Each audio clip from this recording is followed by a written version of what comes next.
বড়দিন হলো আশা ও আলোর উদযাপন, আর যিশু হলেন সেই আলোক বার্তা ধারক, যে আলোক বার্তায় মানুষকে পাপ ও অন্ধকার থেকে সত্য, প্রেম ও পরিত্রাণের পথ খুঁজে দেয়।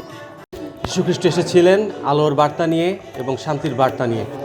আমরা সেই শান্তির বার্তা সমগ্র বিশ্বকে দিতে চাই এবং যে অন্ধকার রয়েছে সে অন্ধকার যেন ঘুচে যায়, প্রত্যেকের ঘরে যেন সে আলোকিত এবারে হয়। ক্রিসমাসের ডিসেম্বর ছিল সমগ্র ইতালি জুড়েই আলোকসজ্জা। পোপ লিও 24 ও 25 তারিখের ধর্মীয় আয়োজনগুলোতে বিশ্ববাসীকে গাজা ও শরণার্থীদের জন্য দুর্দশা দূর করার আহ্বান জানান। এই বড়দিনকে ঘিরে ইতালিতেও প্রবাসী বাংলাদেশ খ্রিস্টান অ্যাসোসিয়েশন একটি বিশেষ আনন্দ উৎসবের আয়োজন করে। এই সময় তারা যুদ্ধমুক্ত মানবিক একটি পৃথিবী চেয়েছেন, প্রিয় বাংলাদেশের কল্যাণ ও শান্তি চেয়ে করেছেন প্রার্থনা।